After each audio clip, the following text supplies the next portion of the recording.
کسی زمانے میں ایک بادشاہ نے 10 جنگلی کتے پالے ہوئے تھے۔ اس کے وزراء میں سے جب کوئی وزیر اسے غلط مشورہ دیتا یا اس پر بادشاہ کو غصہ آتا تو وہ اسے ان کتوں کے آگے پھنکوا دیتا۔ ایک مرتبہ بادشاہ کے ایک بہت قابل وزیر نے اسے ایسا مشورہ دیا جو بادشاہ کو پسند نہیں آیا، تو بادشاہ نے یہ فیصلہ سنایا کہ اس وزیر کو ان شکاری کتوں کے سامنے پھینک دیا جائے۔ وزیر نے کہا، بادشاہ سلامت، میں نے آپ کی خدمت میں 10 سال دن رات ایک کر دیے، آپ نے مجھے چھوٹی سی غلطی پر اتنی بڑی سزا دے دی۔ حضور، آپ کا حکم سر آنکھوں پر، لیکن میں چاہتا ہوں کہ آپ مجھے 10 دن کی مہلت دے دیں، اس کے بعد جو آپ کی مرضی۔ اس کے اتنا زیادہ اصرار پر بادشاہ نے اسے 10 دن کی مہلت دے دی۔ وزیر وہاں سے سیدھا کتوں کے رکھوالے کے پاس گیا اور اسے کہا کہ وہ 10 دن کے لیے ان کتوں کی نگرانی کرنا چاہتا ہے۔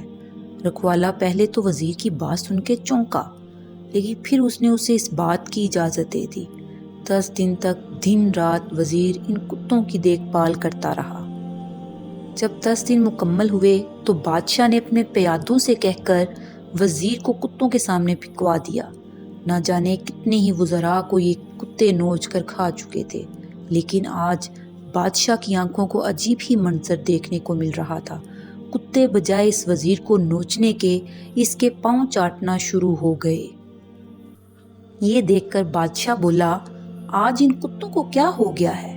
وزیر نے جواب میں کہا، بادشاہ سلامت، میں آپ کو یہی دکھانا چاہتا تھا کہ میں نے 10 دن تک ان کتوں کی خدمت کی اور یہ میرے احسان کو نہیں بھولے، اور میں نے 10 سال دن رات آپ کی خدمت کی، لیکن میری ایک غلطی کی وجہ سے آپ نے میری ساری خدمت پسے پشت ڈال دی۔ بادشاہ کو فوراً اپنی غلطی کا احساس ہو گیا اور اس نے وزیر کو معاف کر دیا۔ کہانی سے ہمیں یہ سبق ملتا ہے کہ انسان کو انسان ہی سمجھنا چاہیے، نہ کہ فرشتہ، اور غلطی تو انسانوں سے ہی ہوتی ہے، لہٰذا اپنی غلطی کو محسوس کرتے ہوئے دوسروں کی غلطیوں کو نظر انداز کر دینا چاہیے۔